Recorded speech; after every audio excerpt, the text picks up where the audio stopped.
सबसे पहले आज आप ये देखिए कि कैसे भारत की राजनीति एक नए युग में प्रवेश कर गई है। भारत की राजनीति में ऐसा पहली बार हुआ है जब बीजेपी ने खुलकर हिंदू कार्ड और बहुसंख्यक कार्ड खेला है और मुसलमानों का नाम लेकर साफ तौर पर सीधे सीधे खुलेआम यह संदेश दिया है कि अगर बहुसंख्यक हिंदू एक साथ नहीं आए तो मुसलमान उनके अस्तित्व को खतरे में डाल देंगे। यानी जो वर्ग अल्पसंख्यक है वो बहुसंख्यक वर्ग को खतरे में डाल देगा और एक होने की आवश्यकता अल्पसंख्यक को नहीं बल्कि बहुसंख्यक को है। झारखंड में बीजेपी ने एक नया विज्ञापन जारी किया है और बीजेपी ने झारखंड के मुख्यमंत्री हेमंत सोरेन और राहुल गांधी पर कटाक्ष करते हुए यह नया वीडियो बनाया है जिसमें हेमंत सोरेन और राहुल गांधी एक साथ बैठे हुए हैं। उनके साथ तेजस्वी यादव भी बैठे हैं और ये तीनों चुनाव की रणनीति बना रहे हैं। और हेमंत सोरेन कहते हैं कि चुनावों में इस बार उनकी हालत बहुत खराब है, लेकिन घबराने की कोई आवश्यकता नहीं क्योंकि इस बार वो झारखंड में घुसपैठिए मुसलमानों के दम पर चुनाव जीतेंगे।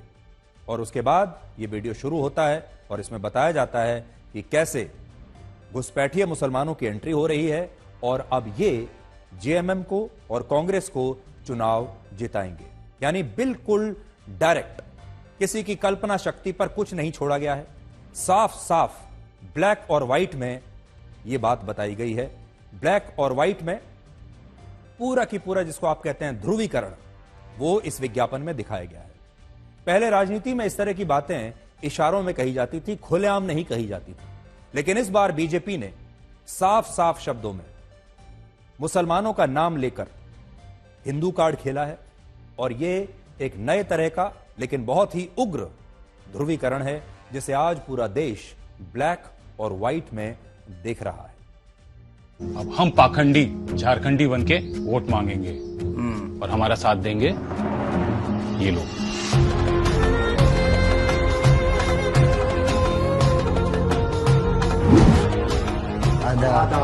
आदाब। लोकसभा चुनावों में जब विपक्षी दल हिंदुओं को जातियों में बांटने की सोशल इंजीनियरिंग कर रहे थे और जब वो कामयाब भी हो गए, तभी हमने आपसे कहा था कि इस राजनीति के विरोध में बीजेपी हिंदुत्व के मुद्दे को अब और ज्यादा उग्र रूप से और ज्यादा ताकत से उठाएगी और अब वो ऐसा ही कर रही है। लोकसभा के जो नतीजे आए हैं उसके बाद बीजेपी के पास और कोई चारा नहीं था कि वो अपने इस हिंदुत्व के एजेंडे को और ज्यादा विशाल बनाए, बड़ा बनाए, इसमें और ताकत झोंक दे, इसे और ज्यादा साफ साफ उग्र रूप से लोगों के सामने पेश करे। लेकिन एक बात यहां पर स्पष्ट करना चाहते हैं कि हम इन दोनों में से किसी भी राजनीति का समर्थन नहीं करते। राजनीति विकास के नाम पर होनी चाहिए, सौहार्द के नाम पर होनी चाहिए, बल्कि हम आज सिर्फ आपको यह बताने की कोशिश कर रहे हैं कि भारत की राजनीति अब धीरे धीरे कितनी विभाजनकारी होती जा रही है और यह सब कुछ वोटों के लिए हो रहा है, सत्ता के लिए हो रहा है। आज के जमाने में इस तरह की राजनीति दुखद मानी जाएगी। लोकसभा चुनाव में प्रधानमंत्री मोदी ने कहा था कि हिंदुओं का मंगलसूत्र, महिलाओं का मंगलसूत्र खतरे में है, उनकी जमीनें खतरे में है। लेकिन अब बीजेपी झारखंड और महाराष्ट्र के चुनाव में सीधे सीधे यह कह रही है कि अब मंगलसूत्र नहीं, जमीनें नहीं, आपका घर नहीं, आपकी प्रॉपर्टी नहीं, बल्कि हिंदुओं का पूरा की पूरा अस्तित्व ही खतरे में है। अब देश की राजनीति में दो नए फॉर्मूले आए हैं, जिनमें एक फॉर्मूला तो पुराना है।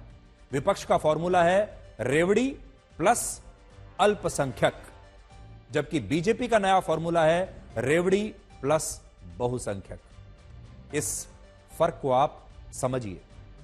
यानी रेवड़ियां तो दोनों को ही बांटनी पड़ेगी। रेवड़ियों के बिना आप चुनाव नहीं जीत सकते, चाहे आपकी पार्टी कुछ भी हो। लेकिन विपक्ष रेवड़ियां बांट रही है और साथ में अल्पसंख्यक कार्ड खेल रही है। बीजेपी भी उतनी ही रेवड़ियां बांट रही है लेकिन बहुसंख्यक कार्ड खेल रही है और इस तरह का बहुसंख्यक कार्ड पहली बार देखने को मिल रहा है। अब राजनीतिक पार्टियों को यह समझ में आ गया है कि वो सिर्फ मुफ्त की रेवड़ियों से चुनाव में नहीं जीत सकती और यही कारण है कि महाराष्ट्र में कांग्रेस ने महिलाओं को हर महीने 3,000 रुपए देने का वादा किया है और वो इसके साथ साथ अल्पसंख्यक कार्ड भी खेल रही है। जबकि बीजेपी ने हर महीने महिलाओं को 2100 रुपए देने का वादा किया है और इन रेवड़ियों के साथ वो बहुसंख्यक कार्ड भी खेल रही है। और दोनों ही विपक्ष और बीजेपी दोनों ही ये कह रहे हैं, विपक्ष कहता है अल्पसंख्यकों को, मुसलमानों को अगर हमें वोट नहीं दिया तो बीजेपी आ जाएगी, आप सब खतरे में आ जाएंगे। और बीजेपी अब यह कह रही है कि अगर हमें वोट नहीं दिया तो फिर हिंदू खतरे में आ जाएंगे, बहुसंख्यक ही खतरे में आ जाएंगे।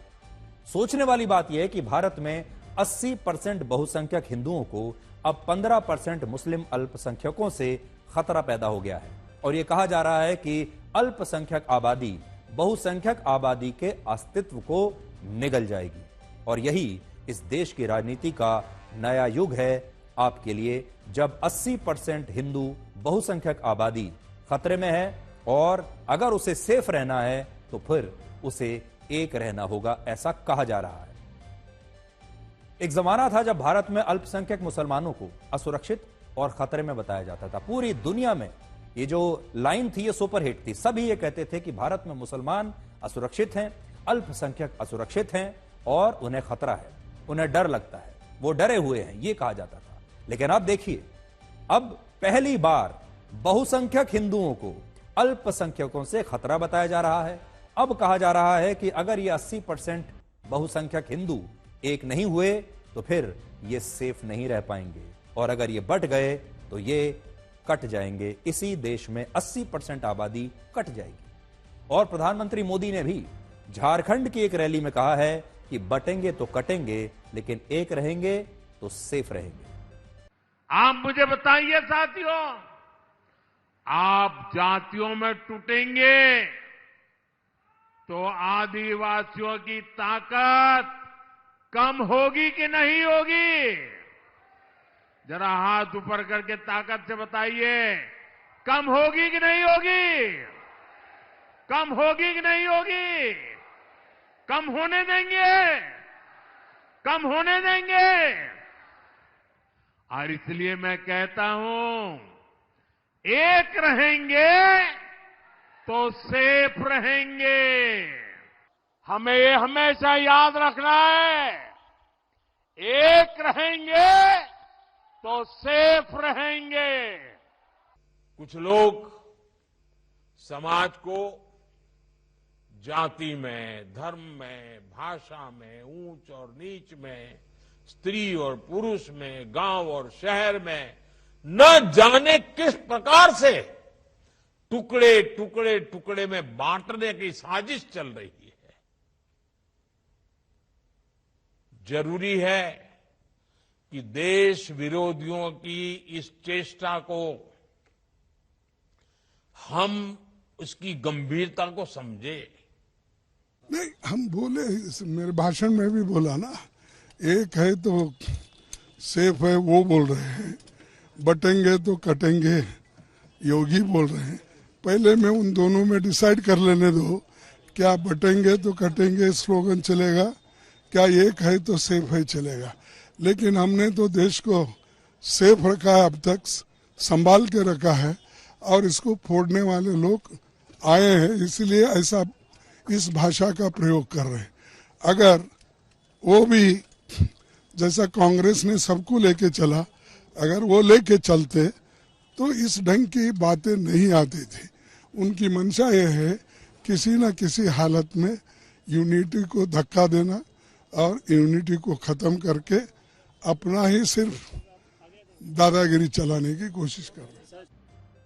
और आज ही प्रधानमंत्री ने यह कहा है कि हमारे देश में एक बहुत बड़ा षड्यंत्र इस समय रचा जा रहा है जो कि हमारे समाज को जाति, धर्म और भाषा के नाम पर अलग अलग टुकड़ों में बांटना चाहता है। एक बहुत बड़ी साजिश हो रही है, षड्यंत्र हो रहा है कि हमारा समाज अलग अलग टुकड़ों में बंट जाए और अगर इसे हराना है तो समाज को एक रहना होगा।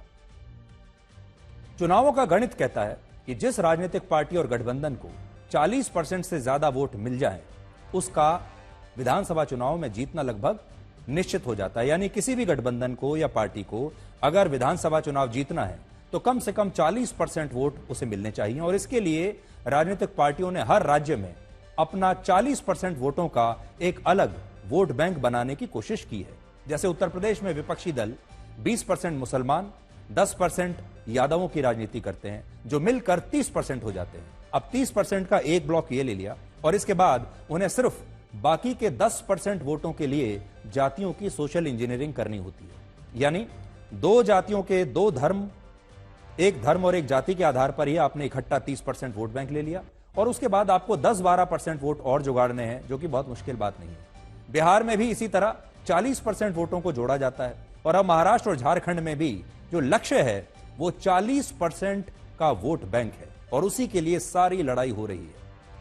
अब देखिए, महाराष्ट्र में 28% वोटर मराठा हिंदू समुदाय के हैं, 38% ओबीसी हैं, 11.8% दलित हैं, 11.5% मुसलमान हैं और 9.4% आदिवासी हैं।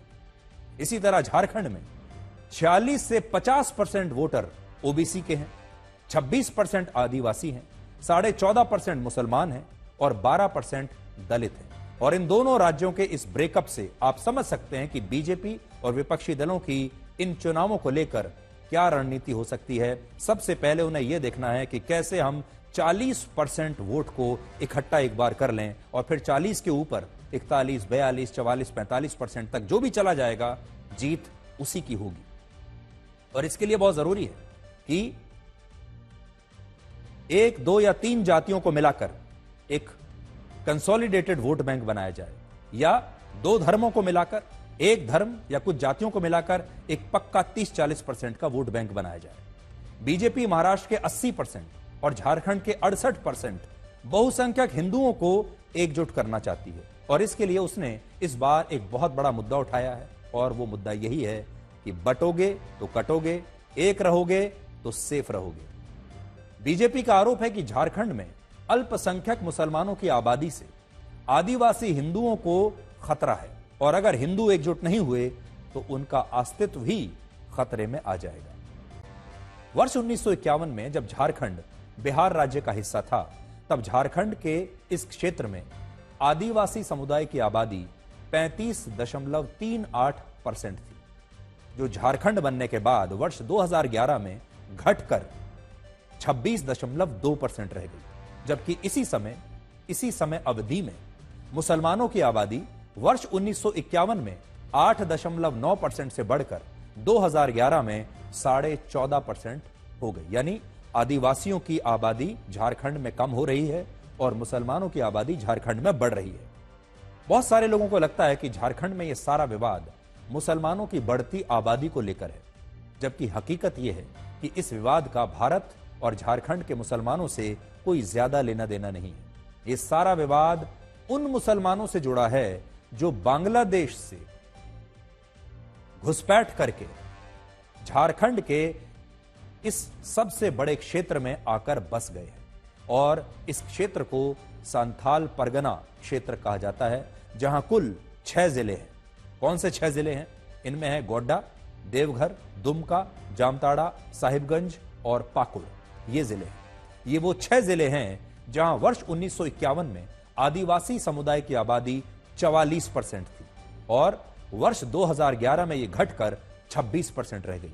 जबकि मुसलमानों की आबादी इन्हीं जिलों में 1951 में 9% थी और 2011 में यह बढ़कर 23% हो गई। इससे यह पता चलता है कि संथाल परगना के इस क्षेत्र में आदिवासी समुदाय और मुसलमानों की आबादी अब लगभग बराबर है। अब वहां पर मुसलमान अल्पसंख्यक नहीं है, मुसलमान 23% हैं और आदिवासी 26% हैं और ये आंकड़े भी वर्ष 2011 के हैं, यानी पुराने आंकड़े हैं। और हो सकता है कि आज 13 वर्षों के बाद इस क्षेत्र में मुसलमानों की आबादी आदिवासियों से भी ज्यादा हो चुकी हो और इसीलिए कहा जा रहा है कि आदिवासियों का अस्तित्व खतरे में हो सकता है।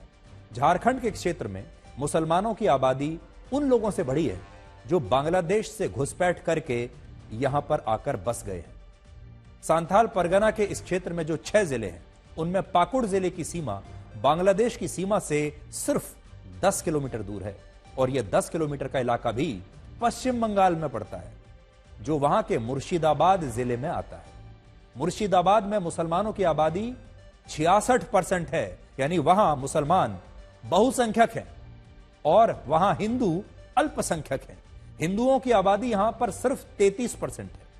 और आरोप लगता है कि बांग्लादेश से जो मुसलमान घुसपैठ करके पश्चिम बंगाल के मुर्शिदाबाद में आए, उनमें से वहां हिंदू अल्पसंख्यक, उससे वहां पर जो हिंदू हैं उसकी वजह से वो अल्पसंख्यक हो गए।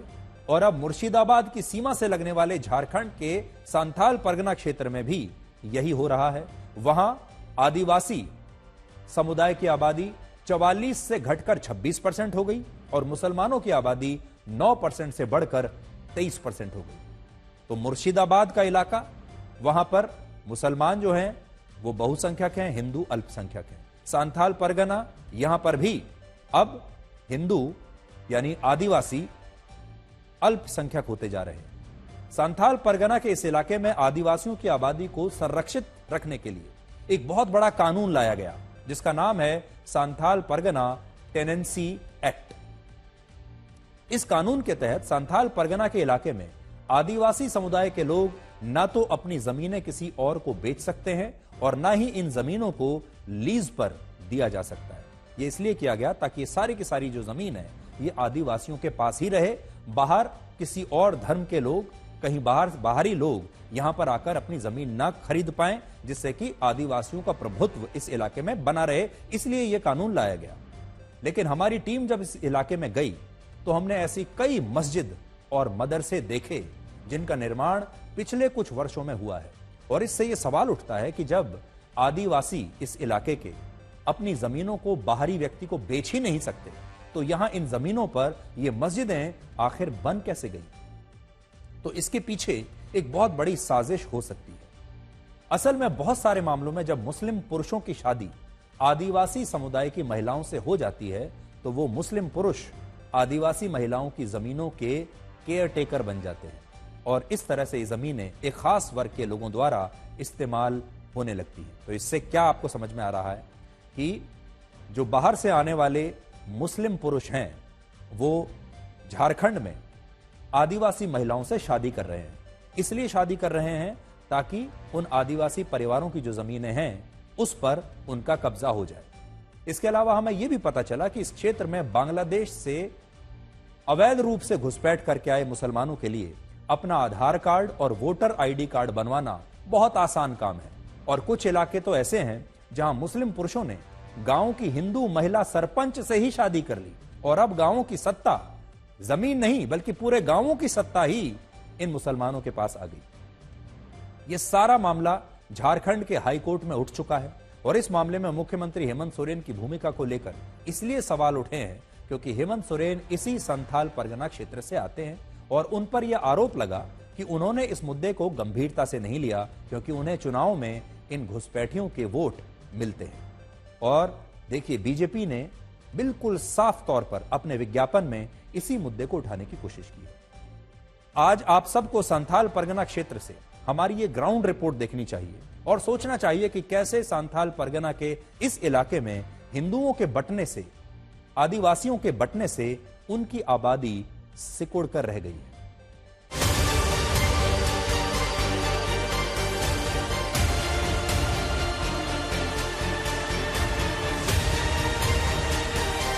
साहबगंज गंगा नदी के तट पे बसा हुआ है और भाग्यशाली है। इसको लाइफलाइन भी कहा जाता है इस क्षेत्र के लिए। लेकिन यही वरदान जो है बांग्लादेश के लिए भी, बांग्लादेश के इन्फिल्ट्रेटर्स के लिए भी ब्लेसिंग बनता जा रहा है। रिवर वे जो है, रिवराइन ट्रैक, इसी के जरिए यहाँ इन्फिल्ट्रेशन होता है। अगर हम बात करें तो वहां से फरक्का वाया फरक्का यहाँ पे पहुंचते हैं बांग्लादेशी। यहाँ पे फेक डॉक्यूमेंट के जरिए यहीं वो बस जाते हैं और इसका असर यहाँ के डेमोग्राफी पे पड़ा है। वो इस तरह से कि 1951 में ट्राइबल्स का पॉपुलेशन अगर हम बात करें तो यहाँ अगर 44% था तो 2011 के सेंसस में वो अब जाकर घटकर हो गया है 26% के आसपास। बांग्लादेशी घुसपैठिए आदिवासी लड़कियों से शादी कर लेते हैं और इस तरह उन लड़कियों की आदिवासी पहचान, तौर तरीके और रहन सहन बदल जाता है। बिरसा मुंडा ने अगर अंग्रेजों के खिलाफ आदिवासियों के हक और हुकूक को लेकर उलगुलान का आह्वान किया था, तो संथाल परगना में हूल क्रांति का आह्वान और हूल क्रांति यही सिद्धो कान्हो ने किया था। अगर आप देखें तो दाहिने तरफ चांद भैरव की प्रतिमा है और इनका जो आदमकद मूर्ति यहाँ पे लगाया गया है याद दिलाता है कि किस तरह से आदिवासी अस्तित्व को बचाने के लिए ये लड़े थे। घुसपैठियों के लिए बांग्लादेश से पश्चिम बंगाल के रास्ते झारखंड आना ज्यादा कठिन नहीं है। यहाँ से जो आप देख रहे हैं गंगा जी, ये गंगा जो है सो बांग्लादेश बाय एयर 30 किलोमीटर लगभग पड़ता है यहाँ से। और ये गंगा जो है बहुत ही अच्छा रास्ता है बांग्लादेशियों का एक आने का। साहेबगंज और पाकुड़ सहित यहाँ झारखंड में एंट्री का बहुत बड़ा पॉइंट है ये बांग्लादेशियों का। और यहाँ समय समय पर बातें उठती रही है, विभिन्न पार्टियां इस मामले को उठाती रही, खासकर बीजेपी भी उठाती रही है। अब झारखंड हाईकोर्ट के निर्देश पर अवैध रूप से रहने वाले घुसपैठियों की पहचान की जा रही है। ऐसे सभी ब्लॉक्स जो पश्चिम बंगाल से लगते हैं और जिन गांवों में पॉपुलेशन में वृद्धि काफ़ी तेजी से हुई है, उन गांवों में का यादृच्छिक रूप से चयन किया जाएगा। हमने ये प्लान बनाया है कि ऐसे सभी गांव जो बाउंड्री से लगते हैं, उन गांवों में जो टीम है वो उच्च स्तरीय जांच समिति एक बनाई गई है, हर गांव के लिए अलग बनाई गई है। हमारी ग्राउंड रिपोर्ट में पता चला कि एक पंचायत की मुखिया सुनीता टुडू है, लेकिन उनके पति का नाम समुशल अंसारी है। उनके पति और बच्चे मुस्लिम होने की वजह से अब उनके वंश की आदिवासी पहचान खत्म हो जाएगी। आपके घर में और कौन कौन है? अभी तो माँ बाप नहीं है, कोई नहीं, चाचा है, चाचा भाई भाई कोई भाई भी नहीं है, सिर्फ कोई नहीं। आप अकेले हैं? नहीं, 2 बहन थी। अच्छा, दूसरा का भी शादी हो गया? हाँ, उसका शादी हुआ, बाल बच्चा हो गया। 2010 में शादी हुआ? हाँ, 2010 में। तब फिर यहाँ पे आपको ठीक लगता है? अभी तक तो ठीक लग रहा है। जैसे आप यहाँ इस परिवार में है तो यहाँ का जो सिस्टम है उसको आप कैसे, मतलब उसको अडॉप्ट कर लिए, मतलब उसको आप आत्मसात किए? हाँ, कर लिए। कुछ सीखे यहाँ पे? हाँ, सीखे। किस तरह का बताइए? जैसे लोग आ रहे हैं तो कैसे सलाम करना है, उन लोगों के साथ कैसा व्यवहार करना है, कैसा रहना है, बड़ों को कैसे सेवा करना है। हर तरह का त्योहार मनता होगा ना यहाँ पे? हाँ, हाँ। तो आप लोगों का शादी कब हुआ था? बहुत पहले? हम लोग हाँ बहुत पहले 7 में हुआ है। 2007 में? जी। अच्छा, तब से आप लोग मतलब पॉलिटिक्स में मैडम उसके बाद आई? न, मैडम पारा टीचर थी उस समय। व्यक्तिगत सवाल ये है कि मतलब अरेंज मैरिज आप लोग किए कि फिर मतलब कैसे? अरेंज मैरिज नहीं है, उसको लव मैरिज ही कहा जाए। एक और मामले में झरना मरांडी ने अशरफ अली बेग से शादी की थी। झरना मरांडी पाकुड़ जिले की रतनपुर गांव की मुखिया हैं। अब उनके बच्चे मरांडी की जगह बेग टाइटल लगाते हैं। इस वक्त हम पाकुड़ के एक गांव में हैं और हमारे साथ हैं झरना मरांडी। झरना जी, आपने किससे शादी किया था 40 साल पहले? हस्बैंड का क्या नाम है आपका? अशरफुल शेख। अशरफ? अशरफुल शेख। अशरफुल शेख। अशरफुल शेख। तो कैसे, मतलब जान पहचान था या अच्छे लगते थे? कैसे शादी किया? जान पहचान से। जान पहचान था। तो अब आपके परिवार में कौन कौन है? अब कौन कौन है? अभी? हाँ, यहाँ का ना माई का बच्चा मेरा 4 लड़का है, 2 लड़की है। अच्छा, 2 बहू है। 2 बहू भी हैं? जी। 40 साल आपके शादी के हो गए? जी सर। तो यहाँ आपने सब कुछ जो है यहीं के आप होके रह गए? जी। मुखिया कौन है, आप हैं या आपकी पत्नी? मेरे पत्नी है। पत्नी है जी। ये एक चीज बताइए कि जो कहा जा रहा है कि बांग्लादेश से घुसपैठिए आ रहे हैं, यहाँ के पूरे जो है डेमोग्राफी को बदल दे रहे हैं, यहाँ के लोगों से शादी कर ले रहे हैं, उनके जमीन को ले ले रहे हैं, ये सब आरोप में क्या है? ये सब सारा गलत है। काहे कि हम कोई ये चीज के लिए नहीं, हम शादी किए आज से 40 साल पहले। उस समय में कोई पद था? कोई बात नहीं था उस समय। अभी हमारा लड़का बच्चा हो गया, लड़का का शादी दे दिए। साहिबगंज से प्रवीण और पाकुड़ से कुंदन के साथ सत्यजीत कुमार, आज तक। इस खबर में आज एक नया शब्द छिपा हुआ है और अब भारत की राजनीति में यह नया शब्द आने वाले समय में आपको शायद और ज्यादा सुनने को मिलेगा और वो शब्द है हिंदू फोबिया। इससे पहले आपने इस्लामोफोबिया सुना होगा, लेकिन अब नया शब्द आ रहा है हिंदू फोबिया, क्योंकि दुनिया भर में इस समय हिंदू फोबिया का शिकार हो रहे हैं। हिंदू फोबिया का अर्थ होता है हिंदू धर्म के खिलाफ एक नकारात्मक धारणा पैदा करना और हिंदू धर्म के खिलाफ दुष्प्रचार करना। कनाडा, अमेरिका, ब्रिटेन, ऑस्ट्रेलिया और यहां तक कि अब भारत में भी बहुत सारे लोग आज हिंदू फोबिया का शिकार हैं। और ये वही लोग हैं जो इस्लामोफोबिया के खिलाफ बड़े बड़े अभियान चलाते थे, लेकिन अब वहां पर वैसा ही अभियान हिंदुओं के लिए चल रहा है। बांग्लादेश में भी आप देख सकते हैं वहां पर क्या स्थिति है। तो इसलिए अब एक नया शब्द आया है, वो है हिंदू फोबिया। और दुनिया भर में जो हिंदू हैं वो अब ये शिकायत कर रहे हैं कि इस्लामोफोबिया की तरह अब वो हिंदू फोबिया के शिकार हो रहे हैं। अब हम आपको रेल के इंजन और बोगी के बीच दबकर मारे गए एक शंटमैन अमर कुमार की कहानी बताएंगे। अमर कुमार रेल इंजन की डीकपलिंग कर रहा था और इस दौरान बोगी और इंजन के बीच दबकर उसकी जान चली गई। और अमर कुमार की ये जो तस्वीर है ये पूरे देश में वायरल हो रही है। पूरे देश में लोग इस पर अपनी प्रतिक्रिया लिख रहे हैं कि ये दुर्घटना आखिर कैसे हुई। आज हम आपको बताएंगे कि इस आधुनिक युग में भी भारत में मशीनों की बजाय इंसान अपनी जान पर खेलकर रेल इंजन्स की कपलिंग और डीकपलिंग क्यों करते हैं। लेकिन सबसे पहले आपको इस घटना के बारे में बताते हैं। यह घटना बिहार के बेगूसराय की है, जहां एक ट्रेन का इंजन हटाने के दौरान शंटमैन अमर कुमार की रेल के इंजन और बोगी के बीच दबने से मौत हो गई। अमर कुमार सिर्फ 35 वर्ष के थे और अगले महीने की 11 तारीख को उनकी शादी होने वाली थी, लेकिन इससे पहले ही एक दर्दनाक तरीके से उनकी मौत हो गई। भारतीय रेल ने अभी तक इस घटना की जो जांच की है उसके मुताबिक यह घटना लापरवाही के कारण हुई। ट्रेन के इंजन को बोगी से अलग करने के दौरान मोहम्मद सुलेमान नाम का जो शंटमैन इंजन के लोको पायलट को सिग्नल दे रहा था, उससे लापरवाही हुई और उसने गलत सिग्नल दे दिया और इसके गलत सिग्नल के कारण अमर कुमार की जान चली गई और इंजन का लोको पायलट भी मौके से फरार हो गया। हालांकि अमर कुमार के परिवार का आरोप है कि ट्रेन की डीकपलिंग के लिए 4 से 5 रेल कर्मियों की आवश्यकता होती है, लेकिन इस मामले में सिर्फ 2 रेल कर्मी ही इस काम को कर रहे थे।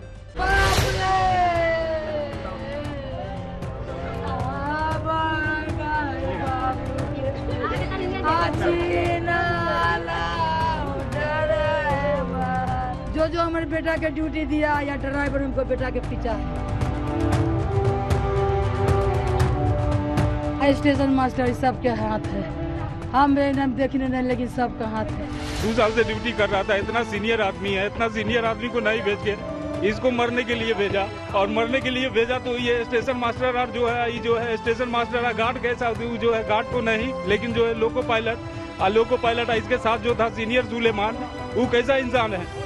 मतलब समझिए कि जो है किसी का बेमौत मारा गया है, इसका मौत नहीं हुआ है। ये मौत जो है सब जिम्मेदारी सरकार की होगी। बिना स्टाफ के काम कराया जाता है, 4 गो स्टाफ के जरूरी रहता है, 1 गो स्टाफ में से काम कराया, ये भोरे भोरे घटना ये हो गया। लड़का कपलिंग काटने के लिए गया, कपल किया इंजन को, इंजन आगे तेल भरने के लिए आगे हुआ और आदमी के कमी के कारण, मेरा तो सीधा कहना कि आदमी कम होने के कारण सिग्नल दिए बिना ही इंजन बैक हो गया, जिसके कारण वो बफर में फंस गया, वो निकल नहीं पाया। इसको एज एन एक्सीडेंट ट्रीट करते हुए और इसका इंक्वायरी ऑर्डर किया, ऑफिसर लेवल पे इसकी इंक्वायरी करेंगे। हमारी वर्किंग में कहाँ कुछ कमी रह गई, जांच से हम उसको आइडेंटिफाई करने की कोशिश कर रहे हैं और उसके लिए क्या करेक्टिव एक्शन लेना है और क्या अनुशासनात्मक कार्रवाई करनी, दोनों के ऊपर हम लोग कार्य कर रहे हैं।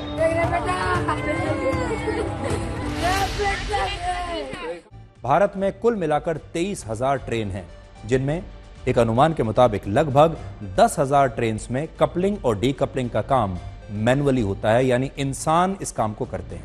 ये वो ट्रेन होती हैं जिनमें इंजन ट्रेन के सिर्फ एक तरफ लगा होता है, एक ओर पर इंजन लगा होता है। जिन ट्रेनों में इंजन दोनों ओर लगे होते हैं वहां कपलिंग की आवश्यकता नहीं होती, लेकिन जिन ट्रेन में सिर्फ एक इंजन लगा होता है उनमें कपलिंग आवश्यक होती है। इसमें ट्रेन का एक चक्कर पूरा होने के बाद उसके इंजन को बोगियों से अलग करके दूसरी तरफ लगाया जाता है और बाद में दूसरा चक्कर पूरा होने के बाद इसी इंजन को खोलकर आगे की तरफ फिर से लगा दिया जाता है। यह प्रक्रिया वैसे तो काफी सुरक्षित मानी जाती है, लेकिन इसमें खतरा भी कई बार हो जाता है। बहुत सारे लोग आज ये पूछ रहे हैं कि दुनिया के बड़े बड़े देशों में रेलगाड़ियों में शंटिंग ऑटोमेटिकली होती है, मशीनों के जरिए होती है, वहां इंसान ये शंटिंग नहीं करते, तो फिर भारत में आज भी ये शंटिंग इंसानों द्वारा क्यों हो रही है? तो ऐसा नहीं है कि भारत में शंटिंग के लिए ये आधुनिक व्यवस्था नहीं है। ब्रिटेन, फ्रांस, अमेरिका, चीन और रशिया जैसे देशों में ट्रेन्स के इंजन और बोगी को अलग करने के लिए जो टेक्नोलॉजी इस्तेमाल होती है वो टेक्नोलॉजी अब भारत में भी है।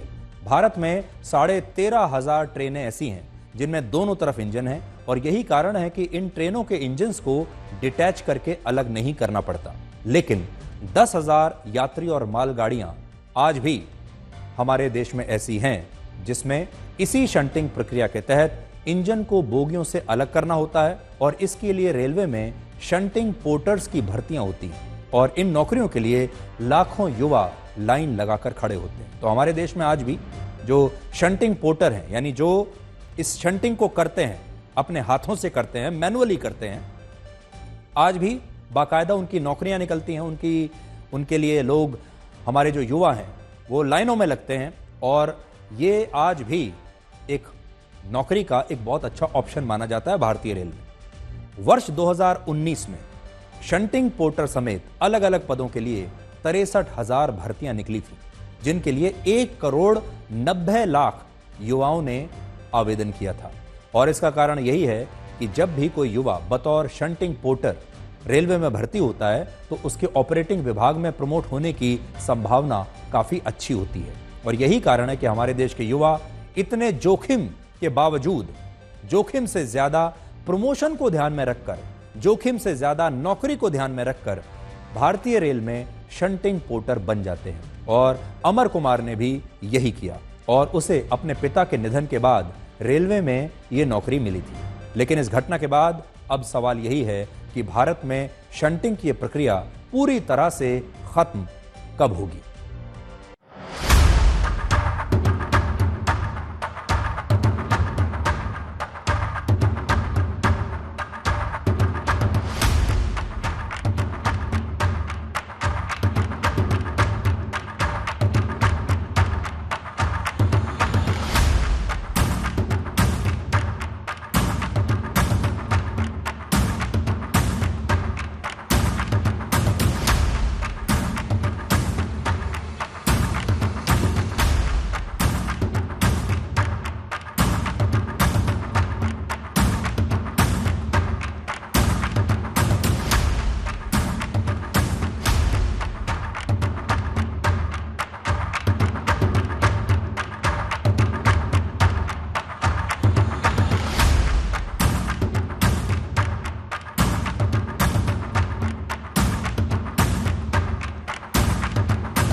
और अब आपको यह बताते हैं कि क्या शेख हसीना अब भी बांग्लादेश की प्रधानमंत्री हैं और क्या अब भारत में शेख हसीना की मुश्किलें बढ़ने वाली हैं, और क्योंकि डोनाल्ड ट्रंप अब अमेरिका के अगले राष्ट्रपति होंगे तो क्या बांग्लादेश में शेख हसीना को उससे कुछ फायदा मिलने वाला है।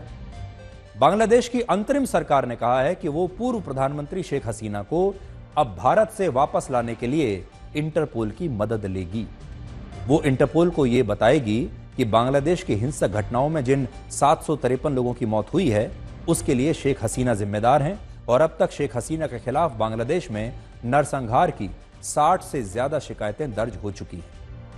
अगर इंटरपोल बांग्लादेश के इस आग्रह को स्वीकार कर लेता है तो शेख हसीना के खिलाफ रेड कॉर्नर नोटिस जारी हो जाएगा और इस नोटिस का मतलब यह है कि इंटरपोल का सदस्य देश होने के कारण भारत को शेख हसीना को हिरासत में लेकर इंटरपोल को पहले इसकी जानकारी देनी होगी और इसके बाद बांग्लादेश इंटरपोल और अंतर्राष्ट्रीय अदालत में शेख हसीना के प्रत्यर्पण की मांग करेगा। यानी अब बांग्लादेश की सरकार चाहती है कि शेख हसीना का प्रत्यर्पण करके भारत से उन्हें वापस बांग्लादेश ले जाया जाए, उन पर मुकदमा चलाया जाए और उन्हें सजा दी जाए। मोहम्मद यूनुस की सरकार का कहना है कि शेख हसीना ने ही प्रधानमंत्री रहते हुए बांग्लादेश में 750 लोगों की हत्याएं करवाई और अब बांग्लादेश उन्हें उनके इन अपराधों की सजा देना चाहता है। दूसरी तरफ शेख हसीना ने भी एक नया दांव चला है जो मोहम्मद यूनुस की सरकार को अस्थिर कर सकता है और वो नया दांव क्या है वो मेरे हाथ में है, अभी आपको मैं बताता हूं। शेख हसीना ने अपनी पार्टी बांग्लादेश अवामी लीग की तरफ से एक आधिकारिक बयान जारी किया है जिसमें उन्होंने बांग्लादेश की प्रधानमंत्री होने के नाते डोनाल्ड ट्रंप को अमेरिका का 47वां राष्ट्रपति चुने जाने पर बधाई दी है और लिखा है कि वो अमेरिका और बांग्लादेश के बीच द्विपक्षीय रिश्तों को मजबूत करने के लिए प्रतिबद्ध है। यानी इस चिट्ठी में शेख हसीना कह रही हैं कि वो आज भी बांग्लादेश की प्रधानमंत्री हैं और बांग्लादेश के प्रधानमंत्री के तौर पर वो चिट्ठी लिख रही हैं और आगे भी भविष्य में भी वही प्रधानमंत्री रहेंगी। उन्होंने अपना पद नहीं छोड़ा है, उन्होंने इस्तीफा नहीं दिया है और वो आज भी बांग्लादेश की प्रधानमंत्री हैं। तो देखिए, इसमें बांग्लादेश आवामी लीग की तरफ से जो एक प्रेस रिलीज जारी की गई है जिसमें लिखा है the president of the Bangladesh Awami League और फिर लिखा है prime minister Sheikh Hasina has congratulated Donald Trump on his election as the 47th president of the United States of America. और फिर वो ये कह रही हैं कि दोनों देशों के बीच जो रिश्ते मजबूत करने की कोशिश है उसमें वो एक महत्वपूर्ण योगदान देंगे। ये शेख हसीना का एक ऐसा दांव है जो बांग्लादेश में मोहम्मद यूनुस की अंतरिम सरकार को अस्थिर कर सकता है। इसमें उन्होंने लिखा है president of the Bangladesh Awami League और फिर ब्रैकेट में डाला है प्राइम मिनिस्टर शेख हसीना। असल में मोहम्मद यूनुस ने शुरुआत से ही डोनाल्ड ट्रंप का विरोध किया है और उन्हें अमेरिका में हिलरी क्लिंटन और डेमोक्रेटिक पार्टी की एक कठपुतली माना जाता है। तो बड़ी बात यह है कि डोनाल्ड ट्रंप अब बांग्लादेश के प्रति क्या सोच रखते हैं और मोहम्मद यूनुस के प्रति वो क्या सोच रखेंगे। डोनाल्ड ट्रंप शेख हसीना के प्रति ज्यादा झुकाव रखेंगे या फिर जो बांग्लादेश की इस समय अंतरिम सरकार है उसके प्रति। अब देखिए कैसे वर्ष 2016 के राष्ट्रपति चुनावों में जब डोनाल्ड ट्रंप पहली बार हिलरी क्लिंटन को हराकर अमेरिका के राष्ट्रपति बने थे तब मोहम्मद यूनुस ने ट्रंप की जीत को दुनिया के लिए एक सूर्य ग्रहण जैसा बताया था। मोहम्मद यूनुस ने न सिर्फ ट्रंप के खिलाफ बयान दिए बल्कि उनकी दो अलग अलग संस्थाओं ने हिलरी क्लिंटन को ट्रंप के खिलाफ चुनाव लड़ने के लिए चंदा भी दिया और इसके बदले में हिलरी क्लिंटन ने मोहम्मद यूनुस की काफी मदद की। वर्ष 2011 में जब शेख हसीना ने उन्हें ग्रामीण बैंक की जिम्मेदारियों से मुक्त किया था तब उस समय हिलरी क्लिंटन ने शेख हसीना को फोन करके मोहम्मद यूनुस की सिफारिश की थी और कहा था कि उन्हें मत हटाइए, उनके खिलाफ कोई एक्शन मत लीजिए।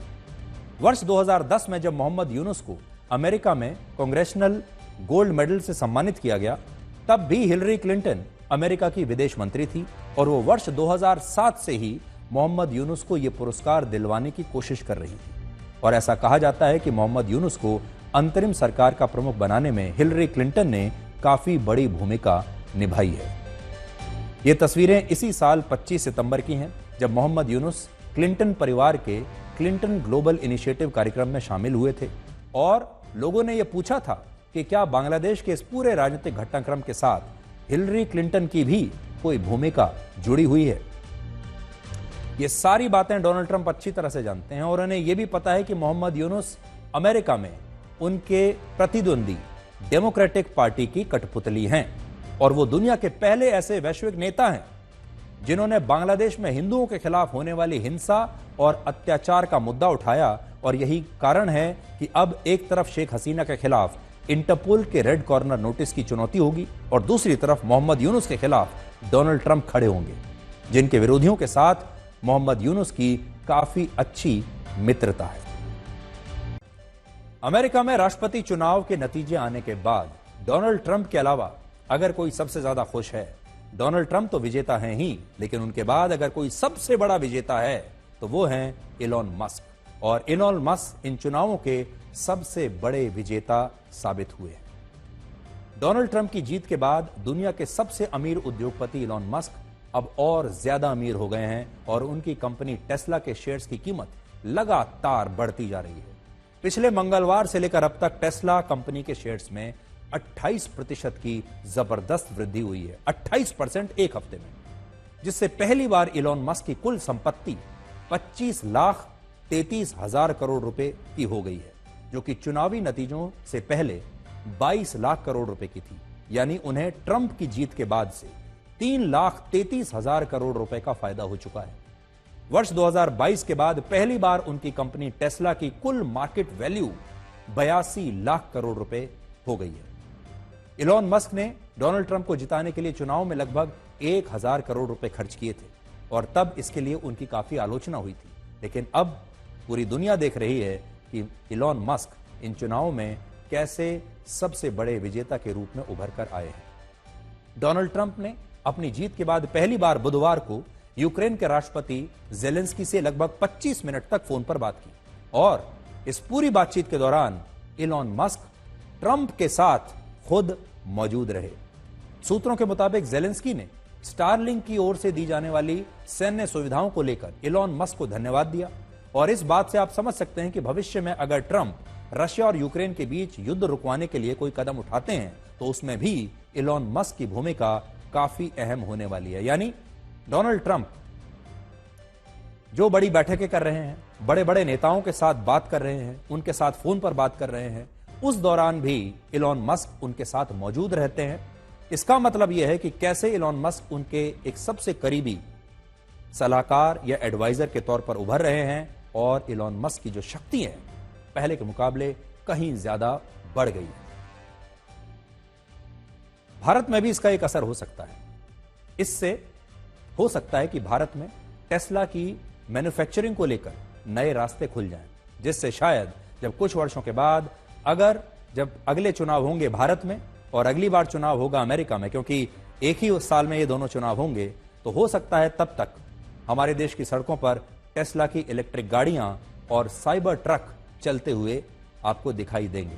तो आप हैरान मत होइएगा कि आने वाले कुछ समय में टेस्ला की धमाकेदार एंट्री भारत में हो जाए, इलॉन मस्क की धमाकेदार एंट्री भारत के बाजारों में हो जाए और जब तक अगला चुनाव होगा भारत में लोकसभा का और अमेरिका में जो राष्ट्रपति का चुनाव होगा, तब तक आप में से बहुत सारे लोग यहां भारत में ही टेस्ला का साइबर ट्रक चला रहे होंगे।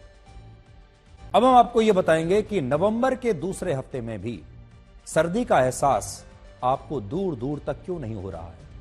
आज जब आप हमें इस समय देख रहे हैं तो आप में से कितने लोगों ने कोई गर्म कपड़ा पहना है? आप में से कितने लोग रजाई या कंबल ओढ़कर बैठे हैं? आप में से कितने लोगों ने कोई गर्म जैकेट पहनी है, कोई गर्म स्वेटर पहना है, या फिर आप वैसे ही हैं जैसे कपड़े पहनकर आप गर्मियों में रहते हैं? इस बार दिवाली चली गई, नवंबर का दूसरा हफ्ता भी जाने वाला है, लेकिन सर्दी का कोई नामो निशान नहीं और अब नवंबर की जलन से हर शख्स परेशान सा क्यों है? आपने नोट किया होगा कि आज से नवंबर महीने का दूसरा हफ्ता शुरू हो चुका है और आपने अभी तक अपने गर्म कपड़े निकाले नहीं हैं। दिल ही नहीं कर रहा है गर्म कपड़े पहनने का।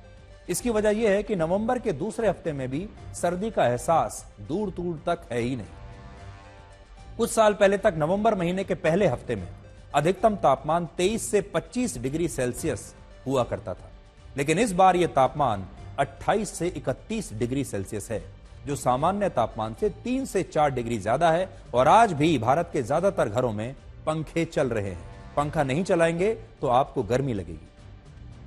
जब किसी क्षेत्र का तापमान सामान्य तापमान से ज्यादा होता है तो उस क्षेत्र में गर्मी बढ़ने लगती है, मौसम का पैटर्न पूरी तरह से बदल जाता है। गांवों की तुलना में शहरों में इस गर्मी का एहसास ज्यादा होता है, क्योंकि शहरों का इंफ्रास्ट्रक्चर कंक्रीट का होता है, शहरों में आबादी ज्यादा है, ज्यादातर घरों में एयर कंडीशनर्स लगे हुए हैं, पेड़ पौधे और हरियाली लगातार कम होती जा रही हैं और वाहनों की संख्या के कारण शहरों में धुआं और प्रदूषण खतरनाक श्रेणी में है। देश के ज्यादातर राज्यों में अब नवंबर का महीना उतना ठंडा नहीं है जितना ये आज से कुछ साल पहले तक हुआ करता था। नवंबर में एक गुलाबी सर्दी आ जाया करती थी, जो अब मिसिंग है।